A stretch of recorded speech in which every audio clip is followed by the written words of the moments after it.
If your anxiety and fear show up predominantly in your body, then why are you only trying to solve it through your mind? Don't get me wrong, I really believe in cognitive practices like CBT, and for a long time they worked amazingly for me, but at a certain point I realized it was putting a band-aid over a huge wound and it just wouldn't hold anymore. If you've ever just been laying in bed or going about your day and suddenly you're hit with a wave of panic and anxiety, literally as if you're being hunted down in the jungle, you know how debilitating anxiety can be.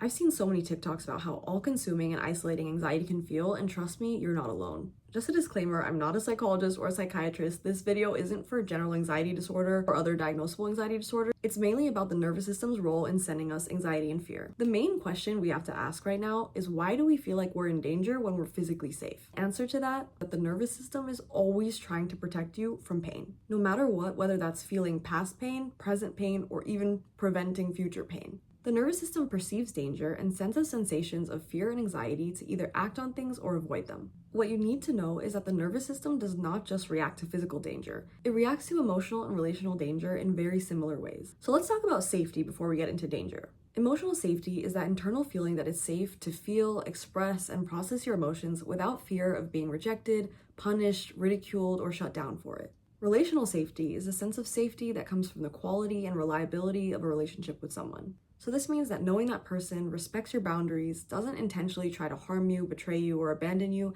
and shows consistency. The difference here is that emotional safety is that your inner world feels protected and accepted, and relational safety is a relationship environment feeling trustworthy and dependable. Both are connected. You're likely to feel one when you feel the other, but they're not the same thing. Emotional danger is when your body senses that it's not safe to show emotion, when it feels gaslit, shamed, or shut down for expressing something to someone. Relational danger is broken trust, inconsistency, and boundary violations. All these dangers tell your nervous system that the relationship environment is unpredictable. These things can trigger fight, flight, or fawn to preserve that relationship bond.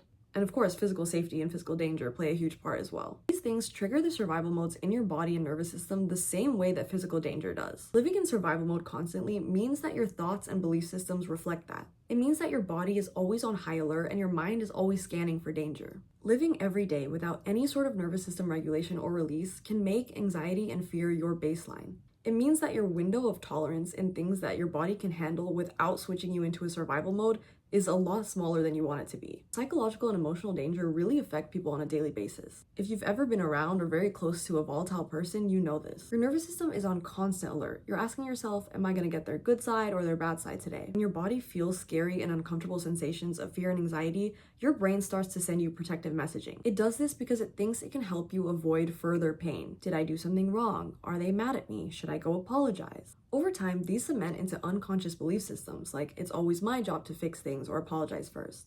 Or if I fix things when I see signs of them acting up, I can avoid further pain. The nervous system does not forget these patterns. It carries them with you into so many other relationships that you have in your life. And sometimes, if that's what's familiar to someone, they might even seek that out in a partner because they know how to work with that. Ironically, someone safe and healthy might even feel scary or boring to them. The most important part here is that our bodies crave safety when it feels threatened. But usually we try to find safety in the only ways we know how, what's been conditioned or what feels the easiest. Think about how we reach for a distraction if someone hurts our feelings, or if we feel rejected by someone, we might go immediately try to seek validation in someone else. All this is the body trying to find safety and relief when it doesn't know how to regulate itself or return back to the safety state of the nervous system, which is the ventral vagal state. But instead of coping mechanisms that are bad for us, I really encourage you to learn about nervous system regulation. Safety can always be found within you, and that sounds kind of corny, but it's very literal. I mean this very literally. You can feel safer just by doing a couple things in your body that it already knows how to do. Our bodies already have this ancient wisdom. It already has evolved to be able to do these things. We just usually don't know how to tap into that. One very effective rewiring technique is to acknowledge and name the feeling that you're feeling, no matter how uncomfortable, and just sit with it. Just accept it, let it in, and reaffirm to yourself that these are safe and neutral feelings. You don't need to do this all day. I'm talking about 5 to 10 minutes per day. Over time, this teaches the nervous system that even heavy and uncomfortable emotions are safe. It won't immediately switch you into survival mode. You won't feel the need to soothe and distract yourself as much anymore. This is when you genuinely start to feel safer in your own body and you start making more conscious choices. That is exactly what somatic work is all about. If you have faced psychological, mental, or emotional trauma, This can lead to panic attacks, anxiety, depression, fear, numbness, dissociation, if the original sources of the trauma remain in open loops and are unprocessed or unreleased. This is why so many people struggle and are confused with their current mental health and even physical state, because on the surface, their life may seem safe and perfect, but underneath it all, the body is screaming to get your attention to go back and heal internally first. If you struggle with anxiety on a daily basis, you know that the mind isn't enough. You know that you've told yourself that you're safe and everything's going to be okay many times, but you need your body to believe that. So please learn about nervous system work and somatic work and stay tuned for my future videos.